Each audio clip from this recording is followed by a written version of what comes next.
For the first time ever, you can get all of ESPN in the new ESPN app, along with Disney Plus and Hulu, with one incredible offer. The most live sports, biggest blockbusters, and most talked about shows. Get it all in one bundle for $29.99 a month for 12 months. Visit Disney Plus Hulu ESPNBundle.com for details. Ad-supported plan auto renews at regular price. Currently $35.99 a month, subject to change. Unless canceled. Ends 1/5/26. Terms apply. This episode is brought to you by FXX and Hulu. An all-new season of Futurama is back, blending heartfelt moments with razor-sharp humor while accidentally saving the day. The Planet Express crew is back, defying gravity and common sense. From the creator of The Simpsons comes 10 new episodes where the romance is hotter, the threats are bigger, and the action hits harder. Don't miss the all-new season of Futurama. Watch it Mondays on FXX or stream it on Hulu. Unfiltered discussions, unexpected guests. No topic is off limits, from sex and relationships to the human condition, personal anxieties, and so much more. The only talk show of its kind in the world. This is The Last Show with David Cooper.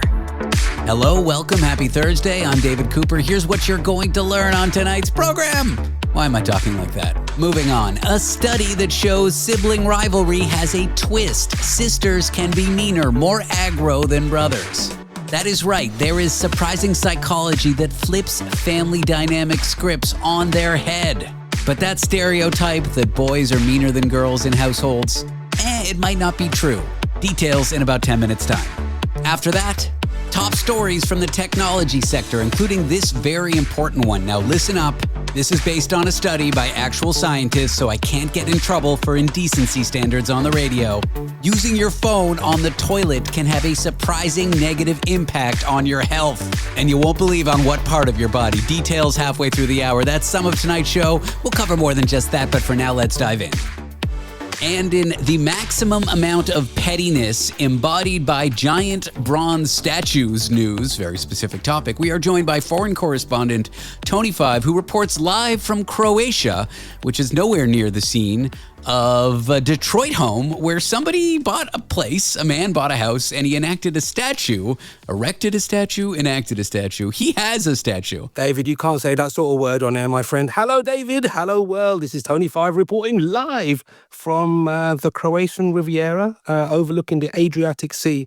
And David, reporting on divorce news, my friend, in the pettiest way you can settle a divorce imaginable, my friend. I thought snarky emails was the maximum amount of pettiness you could enact in a divorce. At least that's how bad it got with my divorce. But this guy, I mean, the story is from like 10 or so years ago, but it went viral again recently. He's a Detroit strip club owner, which I think lends itself nicely to our theme tonight, strip club owners, but we'll talk about that in a second. He buys a house adjacent next door to his ex-wife, and then he erects a 12-foot bronze statue facing his ex-wife's house. Correct. Love it. And Tony, what was the statue of? It is the middle finger pointing up at her in all its glory, faced her, spotlighted out. So it's beautiful. It's a work of art. I would love to know who the artist was that he commissioned to get that thing. Hi, guy, can I have a 12-foot middle finger, please? In all its glory, with every bit of detail possible. I think it was more than likely modeled on his middle finger. Can you imagine? I mean, if my ex-wife bought a place next to me and erected a huge statue, I would just be flattered. I would think it was hilarious. It's so funny and so stupid and so outlandish. It's hard to be offended. Oh, it's so petty. It's the thing that I would do. I would genuinely do that. I think it's amazing. And it's facing her like bedroom window, and it's like it's spotlighted. So every time she goes to bed, every time she wakes up in the morning, she just sees this middle finger that this guy, I mean, I hope they're amicable. I really hope they get on and she found the funny side. I can't imagine she would, because it's gone viral now. So yeah, like you said, it happened about 12 years ago and it was kind of a thing then. But obviously since social media's picked up and everything, people love to promote the pettiest things imaginable. There was one, I remember seeing a guy who put all these notices on billboards saying, you know, I want to hear the best Chewbacca noise. Did you ever hear that one? And gave his girlfriend's number. So every day she had voicemails of people just going, "Bah!" for months, and it wound her up. So this is along the same sort of category. I think that level of commitment to hatred is fantastic. I love it. I like spite architecture, and it's a real thing. And this guy also installed spotlights so it could be seen 24/7. You wouldn't want to risk your bronze middle finger not being illuminated at night. But spite architecture is a real thing. No. Like, for example, when a city like takes your property to build like a freeway or a highway or a road or some electrical line, and then you're left with like a little tiny plot of land. You might erect like a statue in the plot of land saying "F you, city." I know in New York to build like some subway line, they basically took a guy's house using a process called eminent domain, but he was found, when he looked at the deed, he found he had like this tiny little triangle. And so outside some bodega in the west end of the city, there's a little triangle on the sidewalk that says like this land was never given freely or something. Wow. And it's called spite architecture, and it's a real thing. Well, I can imagine I know as big corporations go and big cities, they obviously reclaim land, right, to build huge, apartment blocks and stuff. And they're usually, sadly, it's like the film Up, like a little old lady who's lived there for hundreds of years or whatever, and they don't want to sell up. And like I said, out of spite, they can put something absolutely amazing on their land, which is what I would do. To be fair, I would do the exact same thing. I think you would as well.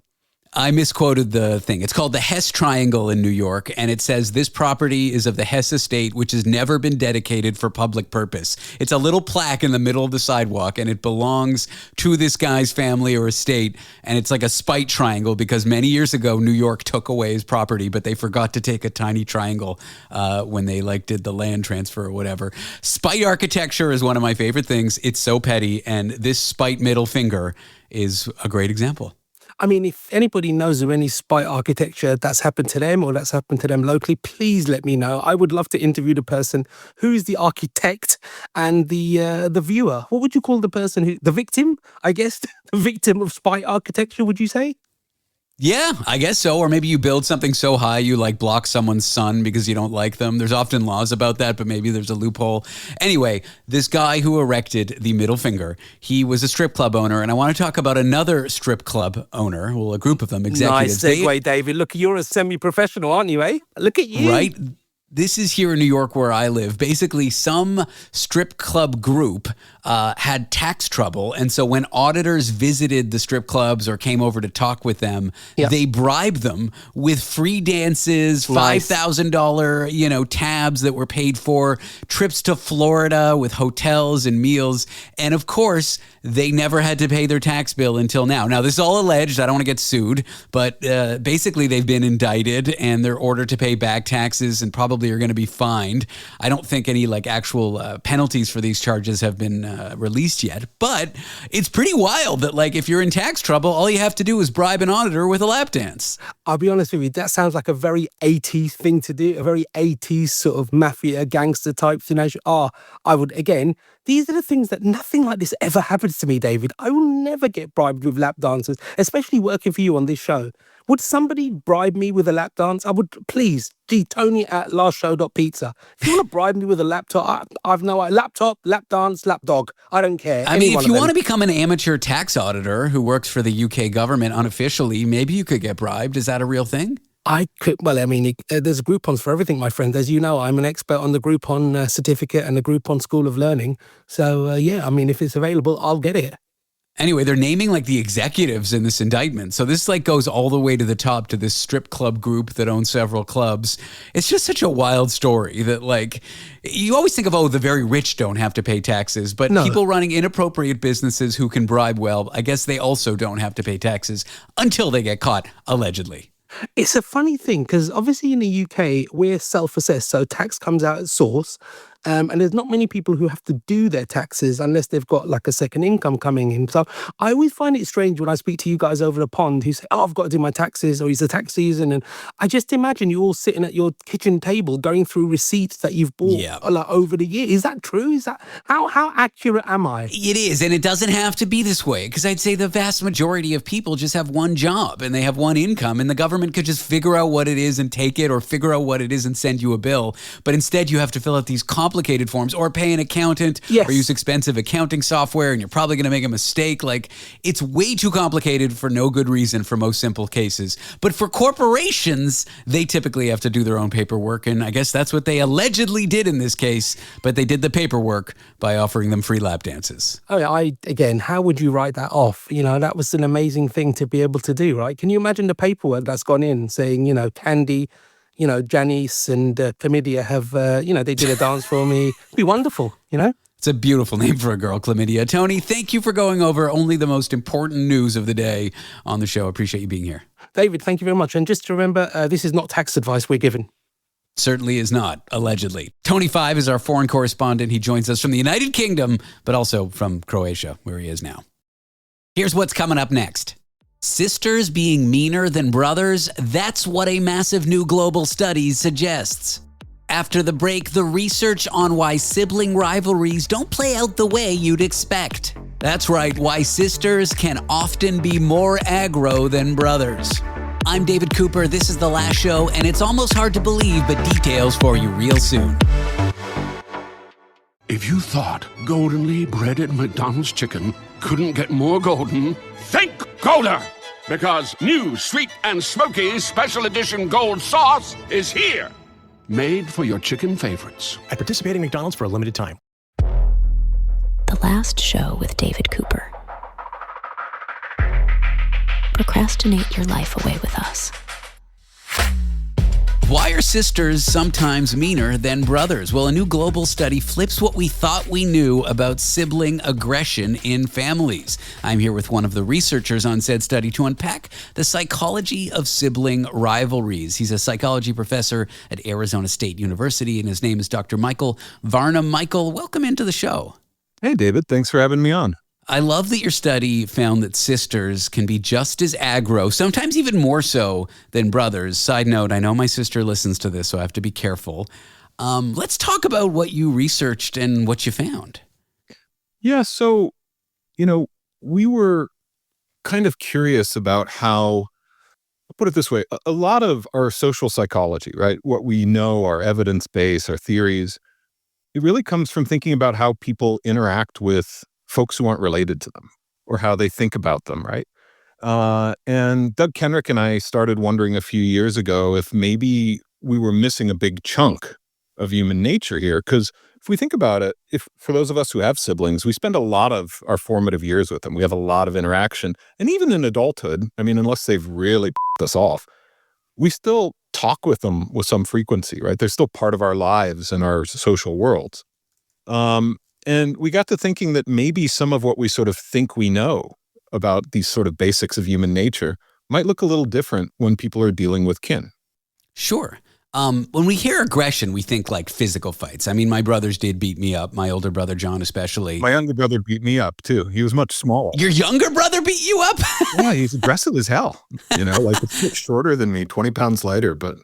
I love that. And by love, I'm worried about you. But let's look at aggression, because it's not just physical, right? It could be yelling, gossiping, tattling, lying to your parents about something you did. There are different forms of aggression. What do those forms look like among siblings growing up? I think among other things, we see a lot more of them. That was something we discovered first in an earlier study, that not just growing up, but even in adulthood, folks engage in more acts of at least direct aggression, hitting, yelling, screaming, kicking towards brothers and sisters than they do with friends or acquaintances. But what's kind of interesting is we engage in a little less of that more indirect aggression. So especially spreading gossip or saying negative things outside of the family, then we don't do that so much for siblings. But we're willing to, pinch or punch or slap or kick or call them an I want to add one to the list. I want to call it love aggression, because my sister was very nice, but she would not take her hands off me. The hugging, the squeezing, the infringing on my bodily autonomy because she thought I was cute, and I guess she thought I was her son because I was 7 years younger than her. That one I want to add to the list. Not sure you studied it. Parents assume girls might have this calming effect, this peacemaker effect in families. What did you end up finding? What did you end up finding about sisters in the family context? If anything, we found that sisters were, on average, more aggressive than brothers. And it's not just for, reporting you to your parents or tattling or, these indirect forms of aggression, but they engage in more physical aggression towards siblings on average than brothers do. And this varied a little bit around the world, right? But in basically no society did we find that brothers were more aggressive than sisters. This was a pretty big study. You didn't just look at like one town or 500 people in one town. You looked at a huge data set, didn't you? Yeah, we were lucky enough with some collaborators to get data from 24 countries in very different parts of the world, right? Everywhere from, the US and Europe to the Middle East, Latin America, Africa. And this was a study where, we ran some initial experiments in the US and we were a little surprised by this finding, but we thought, hey, this is really cool. And we were wondering, okay, is this something strange about the American cultural context? Have we, for some reason, socialized our children such that, sisters are particularly aggressive in America, but not so much in Sweden or Saudi Arabia? And the data suggests otherwise, that there was no real systematic variation across societies. This seems to be universal as far as we can tell. So we should be comforted to know that our brothers and our sisters can be jerks no matter where we live, shouldn't we? Yeah, or if we ever wish, we'd been born somewhere else and things would be different, well, they might be in a lot of ways, but our brothers and sisters wouldn't be nicer to us. At least that's what our work suggests. How do you test for this in like a rigorous academic way such that you can publish it in a journal? Like, how do you definitively note these trends? Sure. I'll say with, some caveats, right? I don't know that it's definitive. And the way we got data on this is we simply asked people, okay, when you were growing up, how often did you hit your brother, slap your brother, yell at your brother, make up stories and tell your parents, report them to authorities? And we also asked them, okay, as an adult, how often do you do this kind of stuff? And then we asked, okay, thinking about your relationship with your friends or acquaintances, how frequently do you engage in these kinds of aggressive behaviors? And so it's all self-report data. So maybe these 4,000 people were just systematically lying to us. Can't rule that out for sure. But we do have other data that wasn't part of this paper where we asked people, okay, how often were you the victim of aggression from brothers and sisters? And that actually tells the same story. So it's sort of hard to explain this by people selectively reporting or misremembering or trying to make themselves look good. You shouldn't see both sides of the coin telling the same story. The cultural narrative that brothers are jerks, they're aggressive, sisters are nice. Were you surprised that what you found wasn't quite the story that people tell? Yeah, I think the first time we found this, right, and we published a smaller paper just with some American samples, and I think the first time we failed to find that sex difference, Doug and I both looked at each other and said, because we're evolutionary psychologists, and for a lot of good theoretical reasons, we expect women to be less physically aggressive than men. There's greater costs, right? Women on average tend to be smaller. Of course, there are exceptions. And if we think about differences in mating strategies, it could be more costly to your reproductive fitness if you're female to get into a fist fight or a bar brawl. Sure.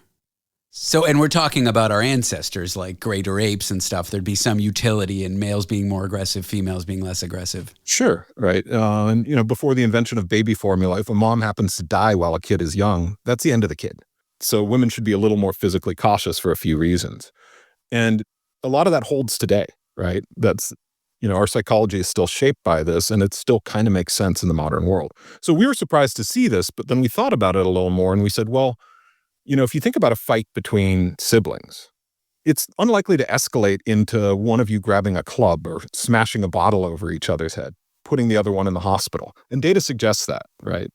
We're much less likely to kill our siblings than we are to kill our friends. So aggression, yes, but certain caps to the aggression when it's a sibling.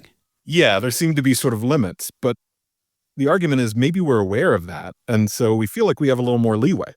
And also think about, if you bump into someone on the street and you push them or call them they're probably not going to want to cooperate with you, over the next several months or years. Or you hit your friend, right? That might dissolve the friendship. You hit your sister hits you, and one of you needs a kidney later on down the road, you're probably still going to give them the kidney. Fair enough. All right, sister, I guess I'm going to have to give you a kidney. Is there any benefit to sibling aggression? Like, is there any kind of healthy level that we observe or why we observe it kind of thing? Sure. I mean, there's probably not a benefit to the one getting, punched or yelled at or tattled on, but to the person doing that, they're probably gaining some small advantages, right? If we think about sibling rivalry, competing for parental attention and love and resources, maybe we can afford to be a little more selfish inside our families because they're probably not going to walk away from us, cut us off, or murder us, right? Fair enough. Well, I hope not, Mom, if you're listening. I hope not, too. But at least ours haven't so far, right? Well, Michael, this has been a fun chat. Thanks for chatting to me about sibling rivalries, how sisters can be just as aggressive as brothers, if not more, and sharing your research with the show. I appreciate you coming on. Absolutely. My pleasure. It was great to be on. Thanks, David. Dr. Michael Varnum is a psychology professor at Arizona State University. Up next, the latest stories you'll want to learn about from the technology sector, including this very important one. It's a health risk story, so you better pay attention. And this is scientific content. It's a study, so I can't get in trouble for indecency. What is it? Using your phone on the toilet may have dramatic consequences for your health. What are those consequences? Man, I love doing this show. We'll tell you on the other side of the break. Want to be part of the last show with David Cooper? Call us and join the conversation. 1-888-505-6644.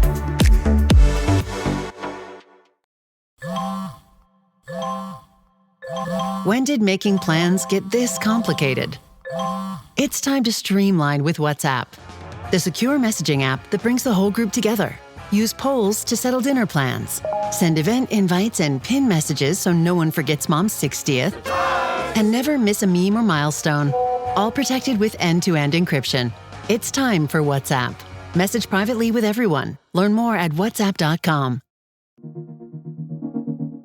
Exploring both interstellar and interpersonal space-time continuums. The Last Show with David Cooper.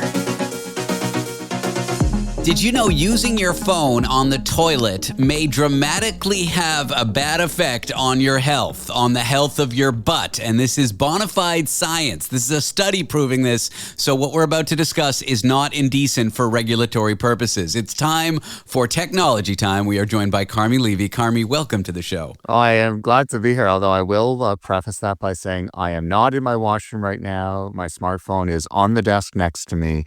I am keeping those two domains very separate, just for now. I want to say every week you kind of send me a list of tech stories. You've got your pulse on the industry, and then we decide which ones we'll discuss on the show. Mm-hmm. I'd like to think you chose this story for me. You are a man for my heart. Turns out using your cell phone on the toilet, just sitting there for hours watching TikTok videos or whatever you're doing, could increase your risk for hemorrhoids. Yes, that's right. I am guilty as charged. I did have you in mind when this headline flashed across my inbox, and I thought, thank you. It's got to go into the hopper this week, David's going to love it. Yeah, so this research comes to us from Boston. A gastroenterologist leading a team at the Beth Israel Deaconess Medical Center. And they found that if you bring your phone into the washroom and as you sit there, you're kind of scrolling through your device, you are at a 46% increased risk of getting hemorrhoids. And the reason that that's the case is that, and they say further research is needed. This is still a fairly small study, but it's that if you're busy scrolling your feeds and, answering messages or doing whatever it is that you do with your smartphone on the toilet, and hopefully not dropping it in, that you're spending more time sitting there than you would if your smartphone was somewhere else.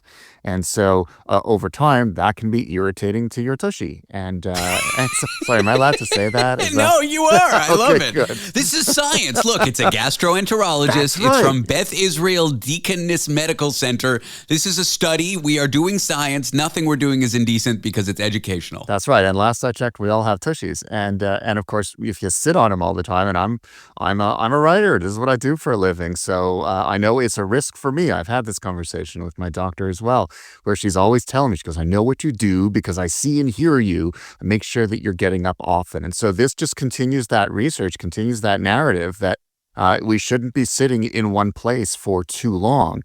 And apparently, scrolling our smartphones on the toilet is probably not a good idea.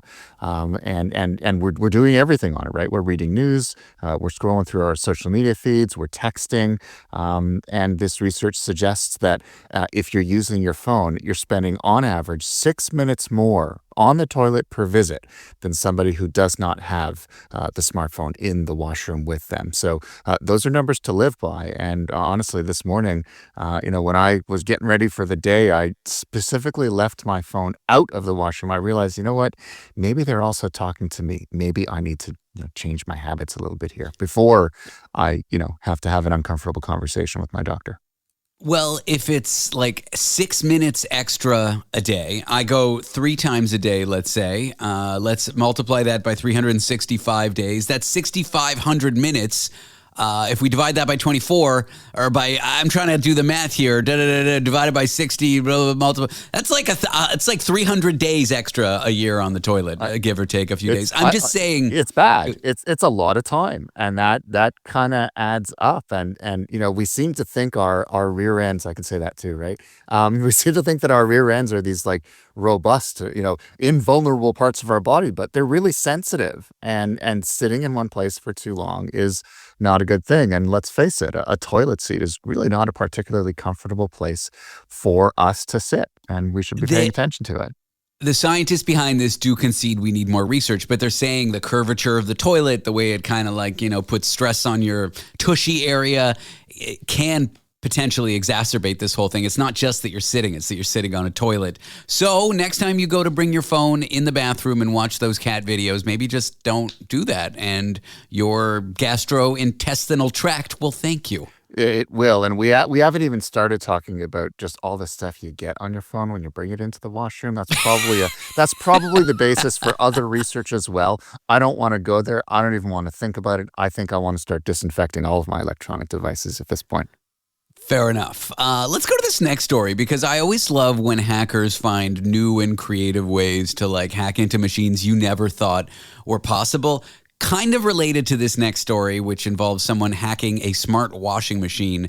I read an article yesterday, albeit it was a very technical one, but someone took an old vape pen, and some of these vape pens have little computers in them. They're called microcontrollers, and they installed a full-featured operating system on a vape pen and were serving websites off of their vape pen.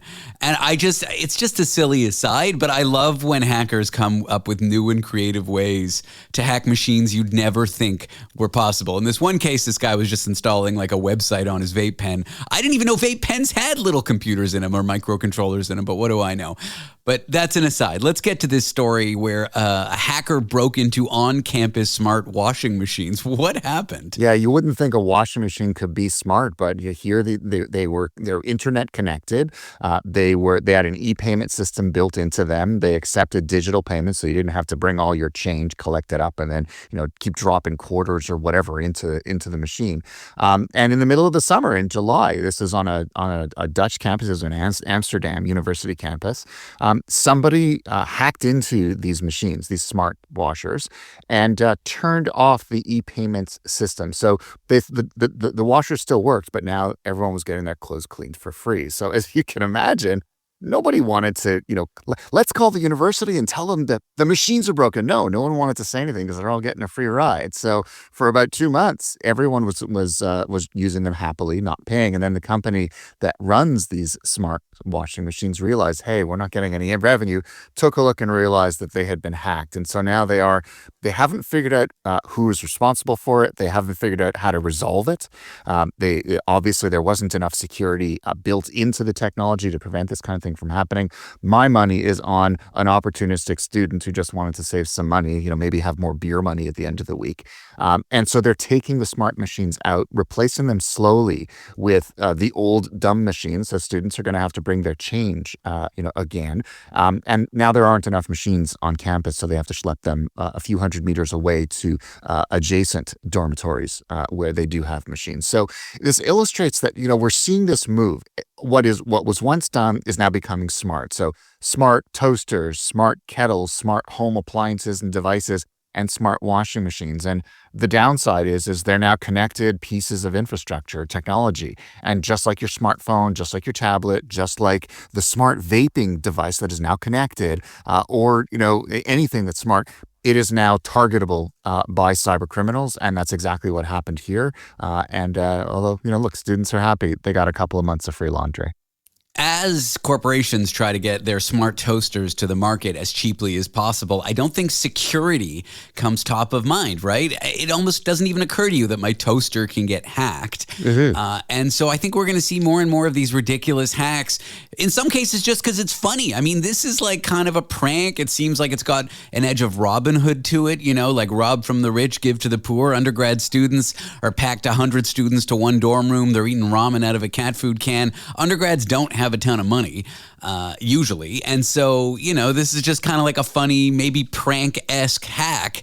But I think we'll see more of that. People's toasters disabled when they didn't even realize it was connected to the internet in the first place. I think you're absolutely right. There's this Internet of Things where all of these devices are now increasingly being put on the internet. They're getting compute capability. They're getting storage. They're being networked. They're reachable. They're internet devices in their own right. I think that opens up a whole new, let's call it, era in cybercrime. And, this one in particular is kind of funny. But I think there's a darker side there. It illustrates what's possible, what's stopping someone from exploiting a known weakness in, your smart garage door opener and opening up the garage doors in an entire neighborhood, using that as a way of threatening our security. So this one's funny, but there's a dark side. And I think we have to keep our eyes open and really ask ourselves a question. When we replace hardware, does it need to be smart, or can we stick with the old dumb stuff? After the break, Amazon's quest to get their delivery employees more and more efficient lands them with augmented reality glasses that they may soon be wearing next year. Does this mean more distracted drivers? Who knows? We'll discuss with Carmi Levy on It's Time for Technology Time after the break. Want to be part of the last show with David Cooper? Call us and join the conversation. 1-888-505-6644. So good. New fall arrivals are at Nordstrom Rack stores now. Get ready to save big with up to 60% off Vince, Kurt Geiger London, and more. How did I not know Rack has Adidas? Because there's always something new. Join the Nordy Club at Nordstrom Rack to unlock exclusive discounts on your favorite brands. Shop new arrivals first and more. Plus, get an extra 5% off every Rack purchase with a Nordstrom credit card. Great brands, great prices. That's why you Rack. Smart, sharp, and slightly unhinged. Late night's fresh perspective. The last show with David Cooper. It is time for Technology Time. We are joined by expert in tech industry news, Carmi Levy. He is here. He is a friend. He is handsome. He has a nice haircut and nice glasses. Carmi, welcome back to the show. You're looking at the wrong Carmi. I've been putting up an avatar. The real Carmi is not as pretty. Speaking of avatars, augmented reality. Amazon drivers zipping through my neighborhood in New York pose great danger sometimes. I mean, there's so much pressure on them to get a quota, let alone how difficult it is, the working conditions in the warehouse. I feel like you've got a tale of two Amazons. You got the cushy employees in the tech offices who are engineers and product people. They're making a ton. And then you got the people part of their logistics arm, their logistics behemoth, getting those deliveries out. And there's this push to get them more and more efficient. And technology is at the front of that push. Walk me through this possibility where drivers could be wearing augmented reality glasses delivering my packages next year. So, yeah, and I did this earlier this week. I was watching the delivery vans, one of them on behalf of Amazon, ripping through my neighborhood. And without exception, all of the drivers, including the one driving for Amazon, had steering wheel in one hand and smartphone in the other as they, sort of try to figure out where their next delivery is and following the map and juggling, trying to multitask at the wheel. It's horrifying from a safety perspective. And so what Amazon is doing is they've developed developed a new pair of augmented reality glasses, and they already sell a pair. It's called the Echo Frame. They introduced them a couple of years ago, but those are consumer focused. This is a little bit more commercial. It's specifically for their drivers, and it's called Project Jayhawk. And basically what they'll do is it'll have a full color display in one of the eyes, and it'll sort of project the screen into three-dimensional space in front of them, kind of like a head-up display, but it's built into your glasses. There'll be microphones, there'll be speakers, it'll have a camera, just like a regular pair of smart glasses. And so as the driver is driving through the neighborhood, their next delivery pops up on this screen with all the information they need, where to go, sort of what the package number is, where it's located in the truck. And so they no longer have to use their phone for that. It's the glasses, which sounds better than the current state, but at the same time, there are no laws governing how smart glasses should be used at the wheel. And we need to have a conversation about whether smart glasses are a help or a hindrance. Do they address distraction and make it better, or do they make a bad situation even worse? And given that this is Amazon and we know the stories of how abusive that job can be, stories of them, essentially being worked to death, hundreds of deliveries in a given day, not being given any time to take a break, some of them even peeing into bottles in their vans inside because they don't have time to find a proper washroom and still meet their quotas. I sort of wonder about the motivations of a company like Amazon, and I wonder if this is simply opening the doors to maybe those quotas being cranked up even more in the interest of productivity, not really caring all that much about safety of the rest of us. And no shade on the drivers, man. These people work really hard to get you your 10-pack of cat costumes for $5 in like under 12 hours. Everybody wants a cat costume. That's right. Hey. I just mean we order the stupidest stuff. We expect it delivered to our door. And these people are working so hard and there's so much pressure on this job. I don't really, my sympathy goes out for them, even though the practices on some of these drivers in especially urban areas is kind of hard to watch or difficult to live around. Mm-hmm. I got a lot of respect for these people because that's not an easy job and there's so much pressure.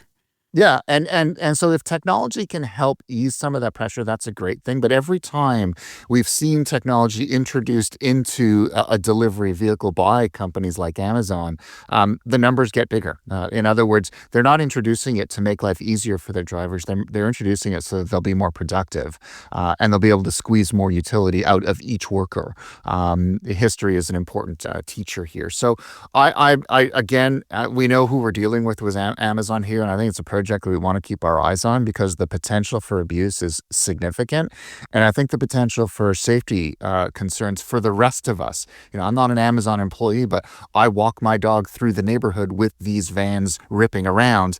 And I am concerned about my safety being compromised as well because there have already been accidents in my neighborhood involving distracted drivers driving delivery vehicles. And so this is an important conversation for us to have, but at the same time, I don't think it should be up to companies like Amazon to decide what is and is not acceptable in terms of deploying technology to their workers.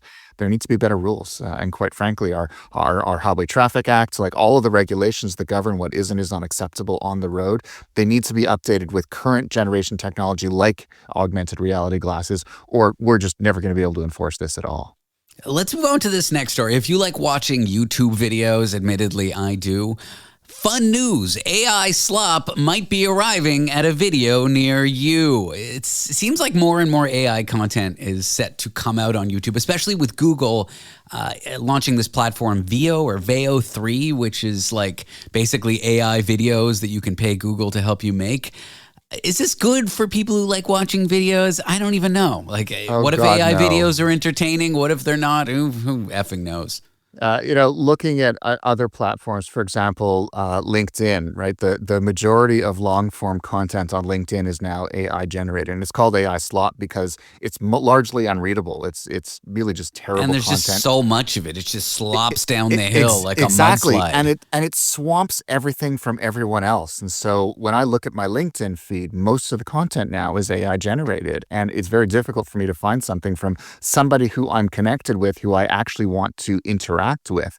Facebook is the same thing. You don't see stuff from your friends anymore. You see things from these really weird groups that clearly weren't created by humans. And in some cases at the end, you will actually see they will cut and paste the output from the chatbot, and it'll actually go, do you want me to add to this? They're saying the quiet part out loud, not even hiding the fact that a chatbot was used to create this content. So now YouTube is jumping in with both feet. VO3 is their latest generation image generator, and they announced it a few months ago. And now they're increasingly incorporating it into the tools that creators on the YouTube platform are using to create their own videos. So they're saying, okay, we've demoed it. You think it's wow, it's an awesome piece of technology.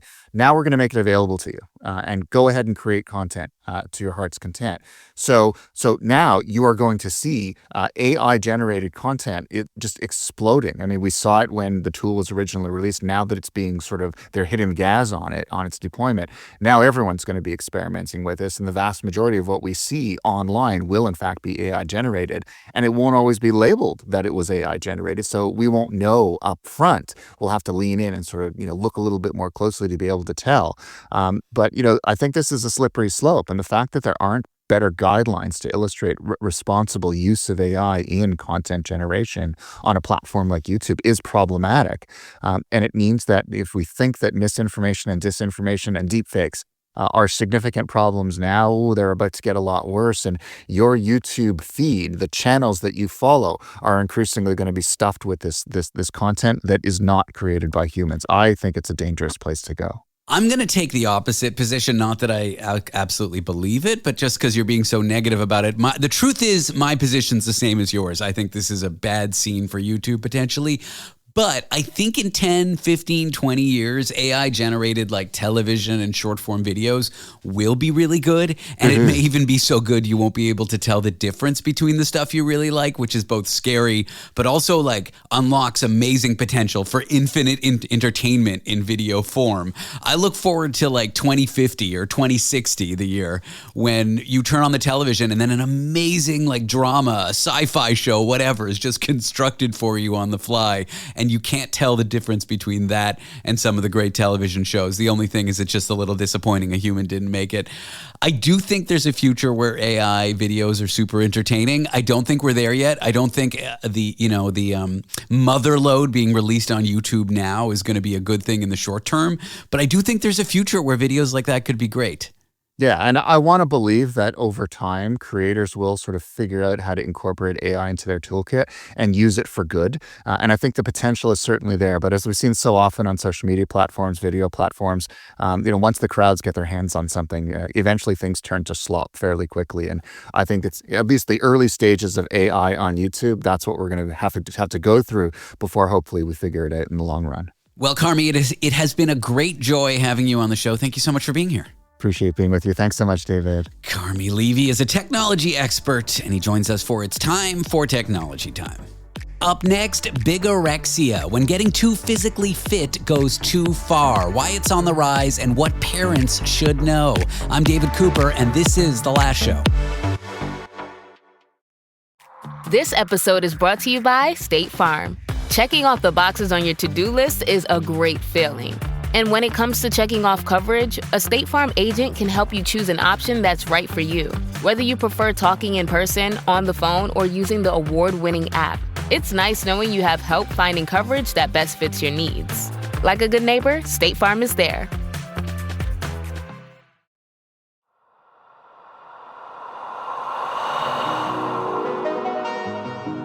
The show that asks the questions other shows are afraid to ask.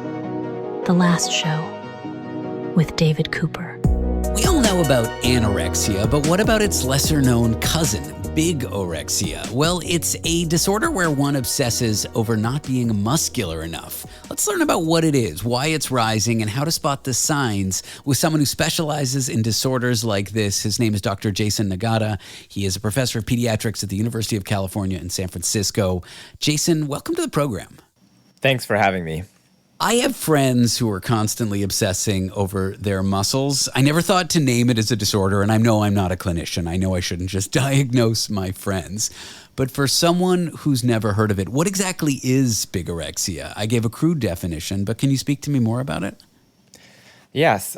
So bigorexia, which is formerly known as muscle dysmorphia, is actually a type of body dysmorphic disorder where an individual becomes preoccupied or even obsessed with the fact that they feel not muscular enough. And so they often engage in muscle building behaviors like excessive exercise, protein overconsumption, and even use of performance-enhancing drugs like anabolic steroids to try to bulk up. And it's also sort of known as reverse anorexia because in anorexia nervosa, typically affecting girls and women, people think that they're fat even if they objectively are thin. And muscle dysmorphia is sort of the opposite, where people think that they're puny or scrawny even if they objectively are big. Even if they're jacked, although I shouldn't make fun. I won't use language like that again. So in what ways is it fundamentally different from something like anorexia or perhaps bulimia? Well, I actually think that there's a lot of overlap between muscle dysmorphia and anorexia nervosa, but I will say that muscle dysmorphia typically or predominantly affects boys and men, whereas anorexia nervosa predominantly affects girls and women. And I think that it reflects sort of the different body image pressures that we have in contemporary society that's based on sex and gender. The idealized feminine body is thin, and so therefore it leads to goals for weight loss and sort of fear of appearing fat in anorexia. Whereas for boys and men, the ideal masculine body type is big, bulky, and jacked, as you said. So that just leads to sort of opposite behaviors where you're not trying to lose weight, you're actually trying to gain muscle, bulk up, and so that leads to sort of muscle building behaviors as opposed to weight loss behaviors. So it's safe to say these disorders kind of mirror the worst parts of popular culture, these kind of pressures that we have about unrealistic body types that are stereotypical for genders. Yes, exactly. And I guess another parallel is if you think about like Barbie dolls, again, these are things that influence kids' body image at a very young age. There have been studies that have shown that sort of the bodies of Barbie have gotten more and more unrealistically thin and skinny over the past several decades. But research has actually shown the opposite effect of boys' action figures. Over the last 30 years, boys' action figures have actually become more and more muscular and bulky, again, affecting even kids at a very young age. And I think that has also been reflected by Hollywood movies. If you think about the original Batman, like Adam West, versus modern day Marvel superheroes, it's just become much, much bigger and bulkier. I remember watching that movie 300 and thinking to myself in the theater, like, there isn't even 300 people on this planet now with our population that have bodies like this. And yet in the movie, they're just like acting like this is a normal body type for a strong man. You mentioned bigorexia as a type of body dysmorphic disorder. And to me, that's more about the mind, more about the way we see ourselves than anything else. Is that what is happening in someone's mind? They're kind of just experiencing this, even though that's not kind of the basis for how they actually look? Yeah, I think that's absolutely right. So both eating disorders and body dysmorphic disorder are a mental health condition. And so primarily the issue is a body image disturbance. Like you sort of you perceive your body to be in a different way, and it leads to distress, it leads to conflict, it leads to disruptions in your daily functioning. So unfortunately, people with muscle dysmorphia can become so obsessed with working out and the pursuit of muscularity that it kind of affects their jobs or schoolwork if they're kids, and it can lead to impairment in like social functioning. Some young men that I care for basically won't eat out like at restaurants because they perceive the food to be not sufficiently high in protein or too high in fats and carbs, or they'll stop hanging out with friends or family except to go to the gym. And so it can sort of affect different aspects of your life. And while it is a mental health condition primarily, it can significantly affect your physical health. So, in anorexia nervosa, when you have a lot of weight loss, that can basically affect all of your organ systems because your body enters a starvation state. In muscle dysmorphia, you can actually also get to a starvation state if you're exercising too much without getting in enough nutrition. So, a lot of men with muscle dysmorphia will be working out 5+ hours a day, and if they're not getting in sufficient nutrition to meet those energy output needs, then they can also run into energy deficits. And if you only eat foods with high bioavailability of protein, you're missing out on like a balanced diet. That could be bad for your health. There's the social effects. Those are kind of the negatives. Let's talk to how we can help people. Like, what kind of behaviors should parents, teachers, friends look out for if someone is struggling with a condition like this? Yeah, given that, as we mentioned, it's primarily a mental health condition, I do think that warning signs or red flags are when exercise or food leads to preoccupations or even obsessions with appearance, body size, weight, or exercise in a way that worsens someone's quality of life, leads them to withdraw from activities they otherwise enjoy or not hang out with friends and family because of concerns about body size or appearance. One thing I think I will also note is that, unfortunately, body dissatisfaction in general is pretty common. Unfortunately, like 2/3 of teenage girls currently report they're actively trying to lose weight, and 1/3 of teenage boys across the US are actively trying to gain weight and bulk up. It's pretty common, I think, in the population for people to be unhappy with their bodies. However, that doesn't mean that all of those people will develop a full-blown eating disorder or muscle dysmorphia. There is a subset who it really is taken to the extreme, and they engage in extreme behaviors that either lead to significant weight loss or significant, muscle gain that can have, mental and physical health consequences. But I sort of think of it as a spectrum. Again, if we think, I will say that in the general population, especially among girls, weight loss behaviors are pretty common. Like, actually, half of teenage girls are dieting to some extent, but that doesn't mean that they all will have an eating disorder.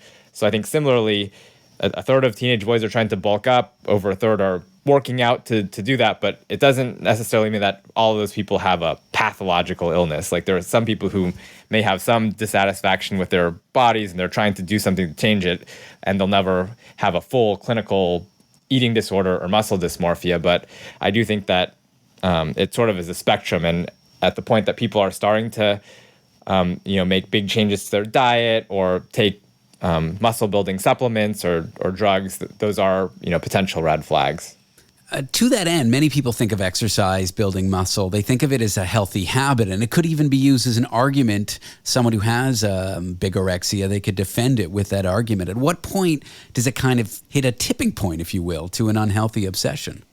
Yeah, I think that's a really good point. And I don't want anybody who's listening to this to think that exercise in moderation is not healthy. And in fact, most teenagers, most adults actually don't get the recommended amount of exercise. So I do think that in moderation, 30 minutes to an hour a day is generally what's recommended and can be very helpful, both for your physical health and your mental health. But I do think that there's a subset for whom, when it becomes an obsession or a preoccupation, and when it is in excess such that, you start to have physical health consequences of too much exercise, I think at the extreme, it can also be dangerous. Well, Jason, thanks for educating us about bigorexia. I appreciate you covering this topic with me. Yeah, thanks for having me. Dr. Jason Nagata is a professor of pediatrics at the University of California, San Francisco. After the break, a conversation with a comedian. Getting recognized in public sounds great. Sounds like you'll feel like you're a member of the community, even glamorous. Until it happens at the absolute worst times, by the worst people. Do you have a horror story about getting recognized in public at the worst possible time? It's moments like that that leave us feeling like we should never leave our homes. And moments like that we'll cover up next. Want to be part of The Last Show with David Cooper? Call us and join the conversation. 1-888-505-6644.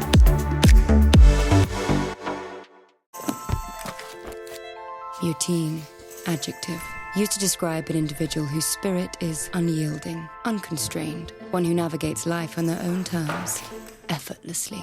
They do not always show up on time, but when they arrive, you notice an individual confident in their contradictions. They know the rules, but behave as if they do not exist. Routine, the new fragrance by Miu Miu, defined by you. Broadcasting intimate details and useless information from an undisclosed location in New York City.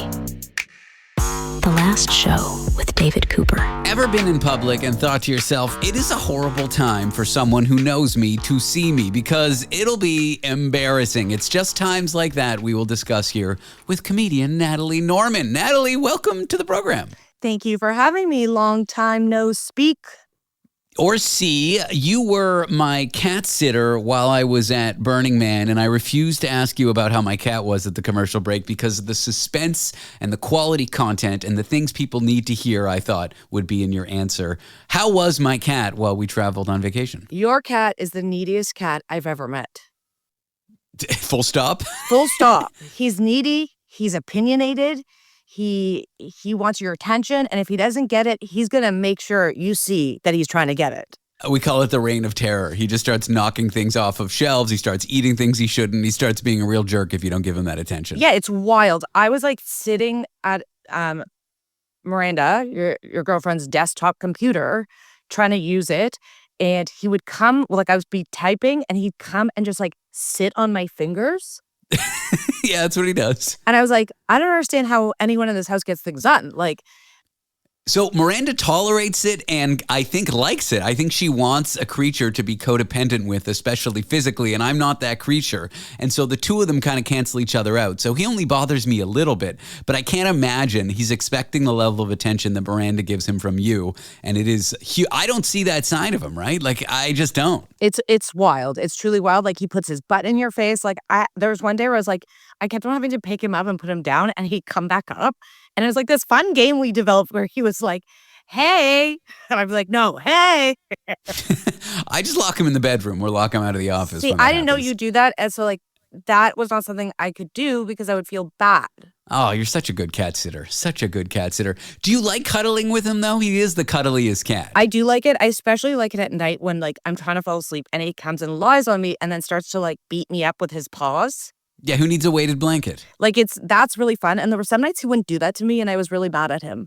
He hasn't snuggled with me once since we got back from vacation. Until last night when he snuggled with me for about 10 minutes. I'm like, oh, okay. He's just been keeping to Miranda. Maybe she reminds him of you. Miranda is worried that the cat loves you more than her. What? Why? I don't know. You just post all these videos cuddling with my cat. And all of a sudden we spent 2 minutes talking about a cat and I realized how boring this was. You've been recognized in public and been annoyed about it. And that's all I have to go on for this conversation. Okay, so this is what's happening. Though I'm a stand-up comedian, I am not getting recognized for that. I will go into a place like 2-for-1 Pizza, which, as we know, is I think maybe an Ontario pizza chain. Classy joint. Natalie lives in Toronto. Yes, and I love it. And I go in, and the guy will be like, it's been so long since I've seen you. You look so good. Do you know how embarrassing it is to be recognized at a food establishment? How I can one-up you, but continue your story before I do. I'm there to eat food, and like the other people there are ordering, and I'm like, this is so embarrassing. And then he was like, it's been a long time since I've been at your house. And I'm like, can you not tell people I order from you all the time? So much so that I come over? Yeah, and then I remember last time he was over, this is already years ago. Are you sleeping with the pizza guy, Natalie? No, he wishes. Okay. But he comes to the door and he goes, once again, he's like, it's been so long since I've seen you. You've lost so much weight. I know this man so well. He knows my weight loss journey. I'm not into complimenting people for losing weight because it presupposes they didn't look good when they had weight. Well, I didn't. So in my case, I didn't, but continue. Disagree. I thought you looked great when you weighed differently than you did now. I think you look great now. How about that, Natalie? I hate that, but continue.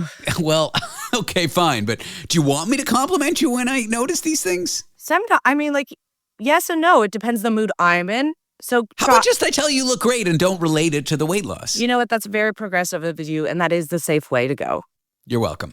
Okay, so this guy comes to your house. He compliments you on your weight loss journey. You're a little annoyed. You're a little embarrassed that the pizza guy knows you this well. Yeah, and I would hope I'm not the only one this is happening to, because there's other establishments where I am being recognized, like Baskin Robbins. So ice cream and pizza, this isn't looking good for you. Yeah, and it's just like I'm always there, and I cannot be the only one where like someone is like, oh, I haven't seen you in so long, or like you've lost weight. Like this can't be just a me scenario. And I honestly don't know what to do with it, because at first when they're like, I know you, I get excited. Mm-hmm. I'm like, oh my gosh, I'm so pretty. My stand-up is so good, but it's solely for my eating. I've only ever been recognized for being on the radio once, and I felt amazing. Okay, but we're not talking about that. We're talking Fair about enough. being recognized for food. All right. So I moved from San Francisco to New York in 2020, who knows, 5 years ago. And I went back maybe a couple years ago when I went to this restaurant I used to go to all the time. And they have this great bar. I used to sit at the bar and get wasted. I don't drink anymore. I'm an alcoholic. I'm sober, but I used to go to the bar mostly. They have great food, but I mostly drank there. Anyway, we went back there and the bartender 2 years ago was like, David, it's so nice to see you. He sent us out all this free food. Yes, I was getting recognized for going to a restaurant too much. Finally, at the end of the meal, he puts 2 shots of mezcal in front of me and 1 in front of my girlfriend. He wanted to give me 2 shots because he knows how much I like to drink. That's crazy. And I said, oh, I don't drink anymore. And the look on his face when he said, you don't drink? It was like the only thing he knew about me was that I like to drink. And it was kind of embarrassing. Yeah, that is embarrassing. I will agree with you. But I am impressed with that he gave you mezcal. Yeah, that's what I used to order there. You used to be a mezcal girly, eh? No, it was just a Mexican restaurant. And so, they didn't have the gin I wanted and they had great mezcal. So when I was there, I would drink straight mezcal. Okay, so let's just stop for a second. When you used to drink at a Mexican restaurant nightly? Well, it had a cool bar, yeah. It was, I wouldn't say it was super upscale, but it was like on the upper end of mid-scale, if that makes sense. It was a nice spot. Yeah, I just think it's so funny to be like, my watering hole is a Mexican restaurant. My watering hole was not that place. I just drank everywhere I went, and I had to go somewhere every night because I had such a bad drinking problem. I didn't keep booze in my house because I knew if it was in my house, I would drink it. So I'd end up at some bar somewhere, and 1 or 2 nights a week, or maybe 3-4 nights a month, I would end up there. Okay. That's fair. You know what? I'll give that to you. But it's like, yeah, also because both of us have changed habits. So we don't really want to be recognized for this BS. For you, it's pizza and ice cream. For me, it's drinking hard alcohol. Yeah. But just the look on his face, this idea that I didn't drink anymore didn't map to his understanding of the universe. And it was a little bit embarrassing because, I just quit drinking and my girlfriend was like, you have a drinking problem and people in this city know you because you drink. Something's a little amiss here. Yeah, but think about it this way. This man knows I've stopped eating as much food. He's noticed my weight. And when they say something that was like, wow, you look so amazing. And I'm like, I stopped ordering from you. Do not see the pattern.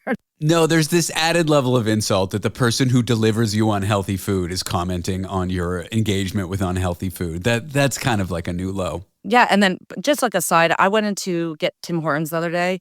I ordered some Timbits. I was having a little bit of a craving as I do every hour of the day.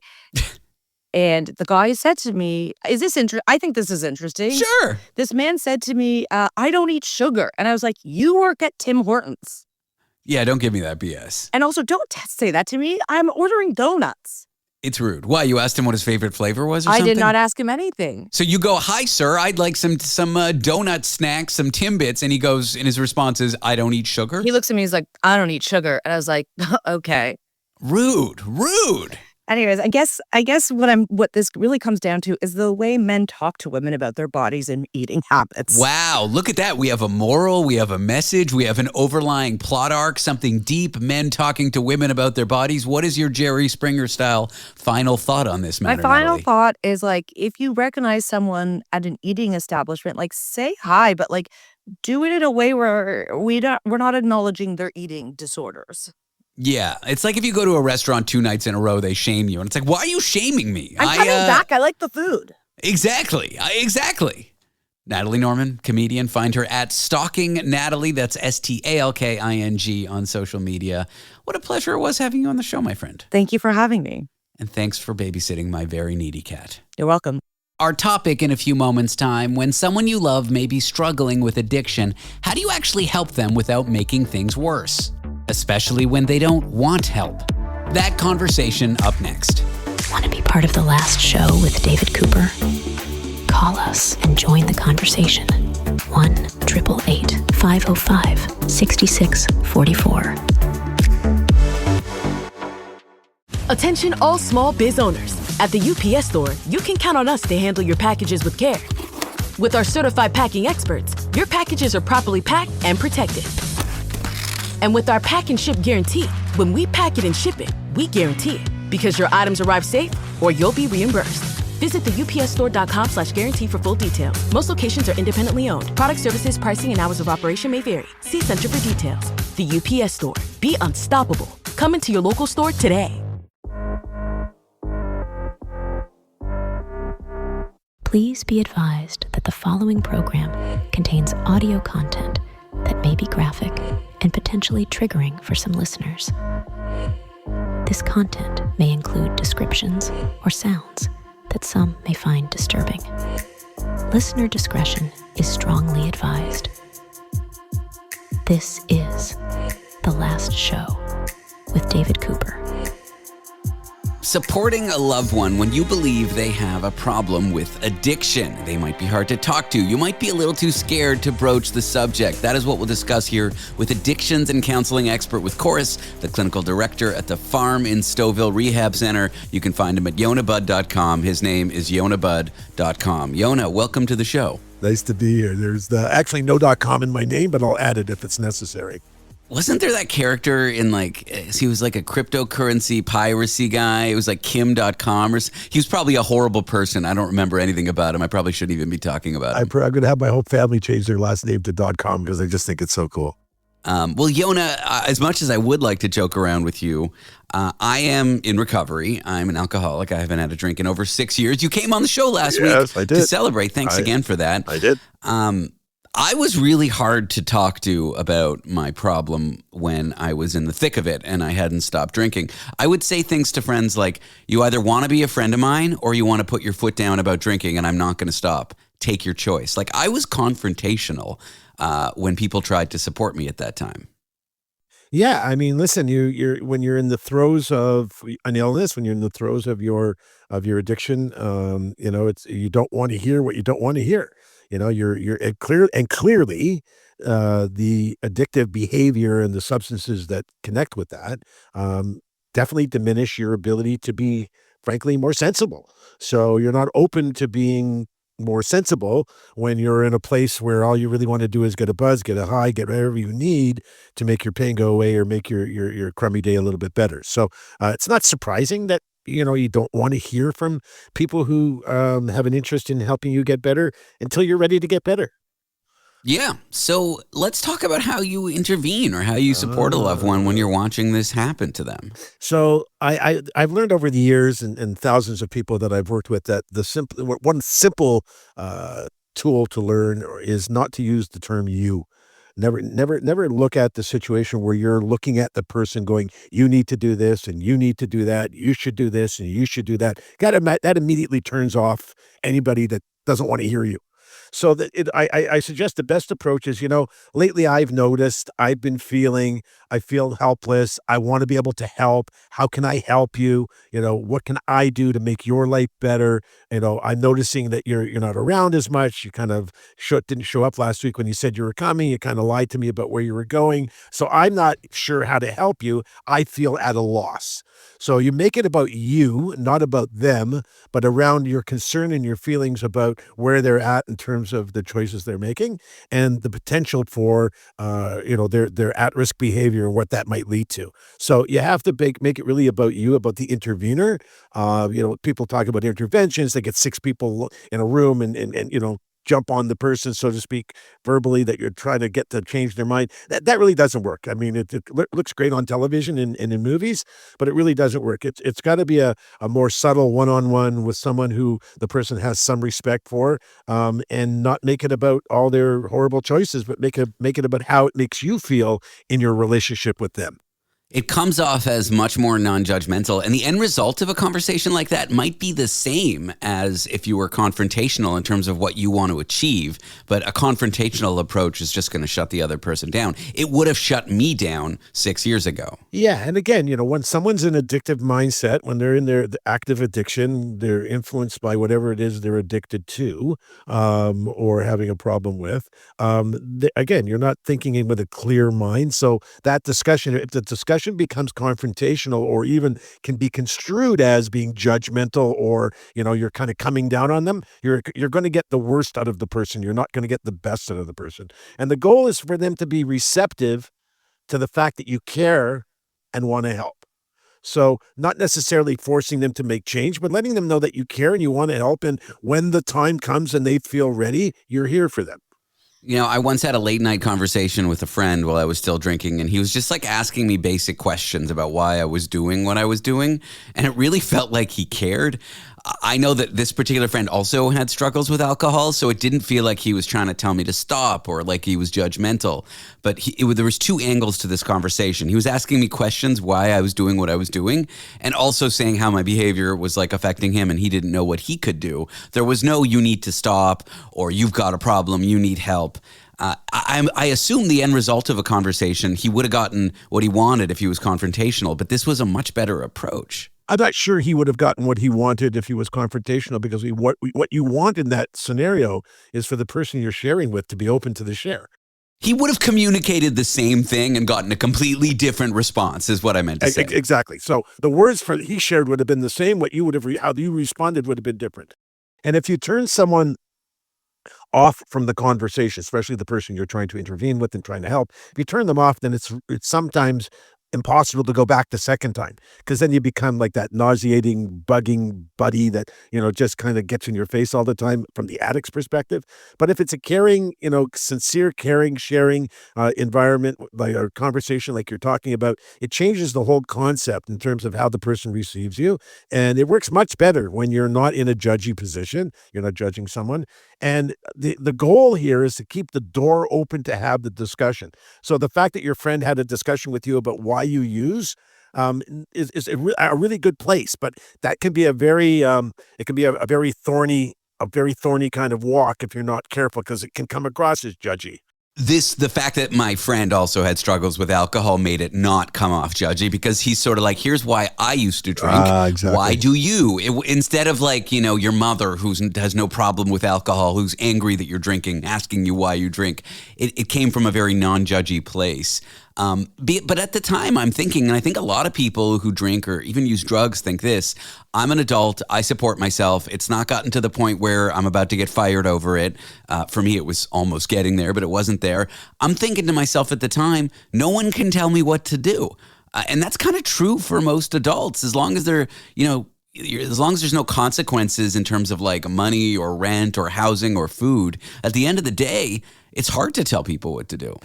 Yeah, well, it's hard to tell people what to do, but when you're talking about very obvious, at-risk behavior, side effects, if you will, money, jobs, so on. But, there's the whole thing about the person and their health and their wellness and the relationship. It's usually more about the relationship. Like, you stiffed me last Sunday, you didn't show up, you were too drunk to come over, or you said you were going to meet me for lunch and you didn't, and so on. So I think that becomes a much bigger issue. So is that really the approach, more making it about the impact the other person's having on you and asking them what you should do, not the person drinking should do, and then coming off non-judgmentally? Are those the two tricks? Well, the trick is not to make it so much about them and to make it very much about you. What the trick is, put yourself in a position where you don't create conflict. Put yourself in a position where you're not going to incite an argument, where you're not going to incite that pushback. Like, I'm an adult, I can do what I want. Sure, you can do whatever you want, but in our friendship, it's starting to affect our friendship. I'm at a loss. I figure, this is why I was using, or, if someone doesn't have that experience, that's the benefit you see to support groups like AA and Smart Recovery and Narcanon and Cocaine Anonymous and all of those anonymous types programs, is because you're talking to like-minded thinkers. That's one of the keys to those types of environments. When you're talking to a friend who doesn't get it, it's important for them to, if anybody's listening and they're interested in helping a friend, look at Al-Anon. There's Al-Anon programs out there for people that are trying to support someone in active addiction. And Al-Anon specifically relates to alcohol. But, it teaches you skills on how to approach a loved one in a non-confrontational way. And that's the key. You don't want to close the door, and you don't want to open the discussion up for a war. You want to keep it open and understanding so that the next conversation can be, so how you doing this week? And, are you feeling any better? Can you want to talk about it a little bit? Like, you can open the door more and more. It may take several months. May take months and months before you have impact, if at all. But the person who's sharing has to be doing it out of love and care. Well, I'm here with Yonah Budd, an addictions and counseling expert. And when we come back, we've talked a lot about what to do when a friend is struggling with alcohol, but we're going to add this element to the conversation, an addiction therapist. How can seeking a professional help a partner or parent of an addict, especially if that addict refuses help? We'll be back with more of Yonah Budd, who you can find at yonahbudd.com in a moment. At Blinds.com, it's not just about window treatments. It's about you, your style, your space, your way. Whether you DIY or want the pros to handle it all, you'll have the confidence of knowing it's done right. From free expert design help to our 100% satisfaction guarantee, everything we do is made to fit your life and your windows. Because at Blinds.com, the only thing we treat better than windows is you. Visit Blinds.com now for up to 45% off with minimum purchase plus a professional measure at no cost. Rules and restrictions apply. When the day is done, we're just getting started. The last show with David Cooper. Supporting loved ones struggling with addiction. That's what we're discussing here with co-founder and clinical director of The Farm in Stouffville, a rehab center, and an addictions and counseling expert with Chorus.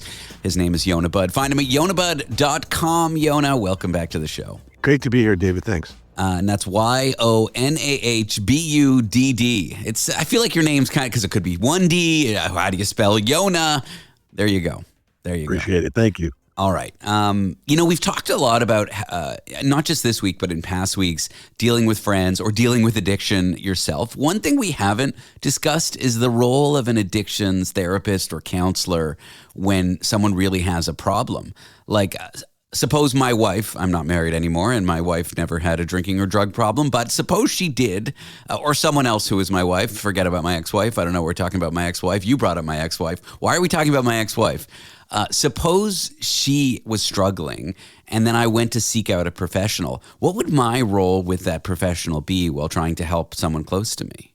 It's a great question. I think most important, the role of an addiction specialist or addiction therapist with a supportive person, a family member, a loved one, is to help them best understand the addictive mindset, to best understand what's actually going on in the minds and the behaviors of the person that they're caring about, the person that they're seeking to help. Because most people just don't understand, frankly, if they're not in the mixed or in the loop of addiction and don't understand how it works, they don't comprehend that you just can't put the bottle down. You just can't stop using the pills. You can't just give up your cigarettes. You can't just stop gambling. They don't get that it's not really a choice when you're in an addictive mindset. So explaining to them, teaching them, helping them understand, being more empathetic about understanding what's going through the addict's mind, the person's mind and their behaviors, and helping them with a strategy on how to maintain a loving, caring relationship without, number one, alienating them. Number two, enabling them to continue that horrible behavior, dangerous behavior. And number three, being in a position of support when they're ready so that you're not the last person they want to talk to. So getting expert advice gives a person who wants to intervene or wants to help their loved one, gives them a much better understanding of what goes on in that behavioral type mindset so that they're better equipped to have those right conversations.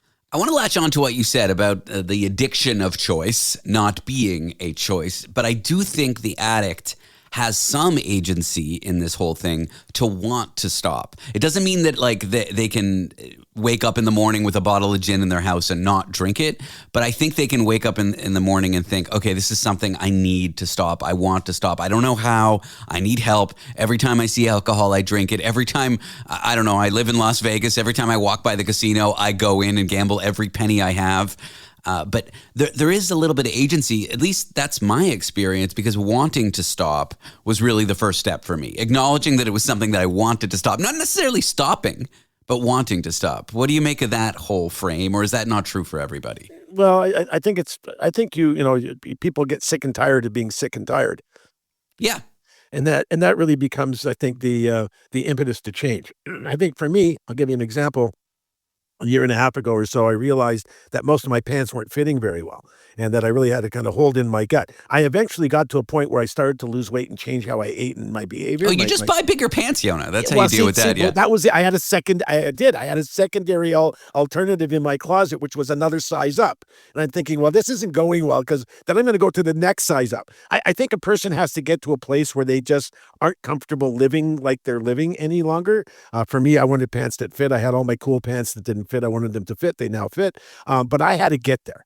No one could tell me. My wife could say, you don't really need that piece of cake after dinner, and why are you eating so late? She could say it all, but like we've talked about before, I'm an adult. If I want to eat chips at 11 o'clock at night, I can eat chips at 11 o'clock at night. Well, obviously, it's ice cream for me, but continue. Well, exactly. Well, it would be for me, but I can't eat ice cream anymore. But the bottom line is, you got to get to that place. The person who's in active addiction, who's in at risk, dealing with their at risk behavior, has to get to a place where that behavior no longer works for them. So some people call it the rock bottom or hitting the floor or whatever. I don't believe you have to hit rock bottom, but I believe that there's a slide. You begin to slide, like you're waking up feeling nauseous. You can't eat properly. Maybe you're throwing up. You're having bouts of not being able to use the bathroom properly. You're missing work. You're showing up late. You smell. You look terrible. Your skin is awful. Your hair is out of place. It's all, so you start to look like the quote unquote addict that you would see if you looked it up in a magazine, maybe, or in a reference book. In your mind, you look like that, right? I had issues with cocaine a million years ago, and I used to hate myself the next morning. But I'd say to myself, I'm never doing this again. And of course, 10 o'clock, 11 o'clock rolled around, and sure enough, call buddy. And the next thing you know, I'm up again. I'm never doing this again until tomorrow night. Yeah, exactly. I know the feeling. I had that with alcohol. Right. You wake up sick and tired of being sick and tired. But unless you're really motivated, unless you have, perhaps someone helping you be a little bit more motivated, your job's at risk, your friendships are at risk, your marriage is at risk, your kids are at risk, you're losing money. Those are the kinds of things, potential jail, DUIs if it's an alcohol thing, bar fights. Those are the kinds of things that usually are wake-up calls for people. And unfortunately, until you get to that wake-up stage, most addicts aren't ready to make change until their life is no longer manageable the way they're doing it. I hear what you're saying. Back to the original motivating conversation here. If you've got a family member who does not want help, who is in denial or just doesn't care, talking to an addictions counselor as the family member, as the person who's not drinking, as the family member who's got the other family. My narrative here is very confused. If your family member is drinking, can you seek an addictions counselor even if they don't want help? And the answer is yes, to get a better understanding of how to help them. It's not an ingrained mindset. It's not embedded in your personality just because you're a mother, a brother, a cousin, an aunt, a loved one, a husband, a wife, a kid. It's not in our makeup necessarily to know how to engage in those conversations in a positive, healthy way that leads to change.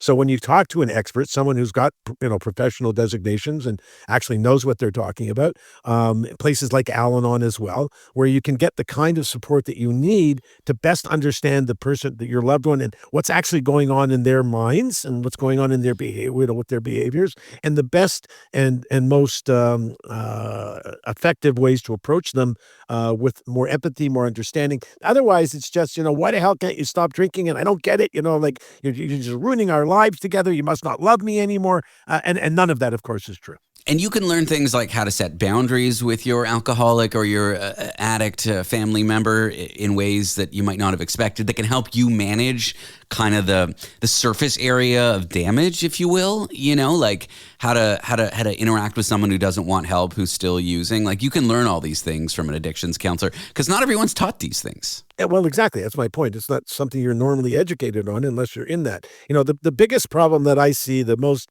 consistent situation that I see that's troubling, is family members that continue to enable the behavior of the person who is at risk.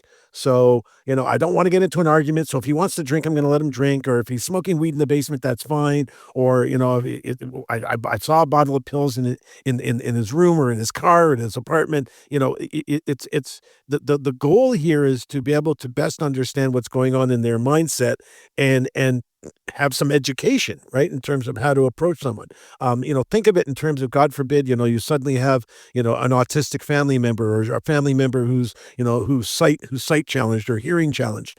You have to learn how to adjust your relationship with those people in order to best meet the needs of having a solid ability to communicate. Same too with addiction. If you don't understand if you're not an addict, you don't understand what's going on in an addict's mind. Well, I'm here with co-founder and clinical director of the Farm in Stouffville, a rehab center. He's an addictions and counseling expert with Chorus. His name is Yonah Budd. Find him at yonahbudd.com. Yonah, thank you for being on the show. This was a great chat. I always appreciate you coming here. Great to be here, David. Thank you. That's a wrap on Thursday night. Thank you so much for tuning in. A special announcement. We've got some podcast-only content, so do check out The Last Show podcast. Head to www.lastshow.pizza. That's .pizza, not .com. There, find out details on how to subscribe. You won't want to miss our podcast. I'm David Cooper, and this was The Last Show.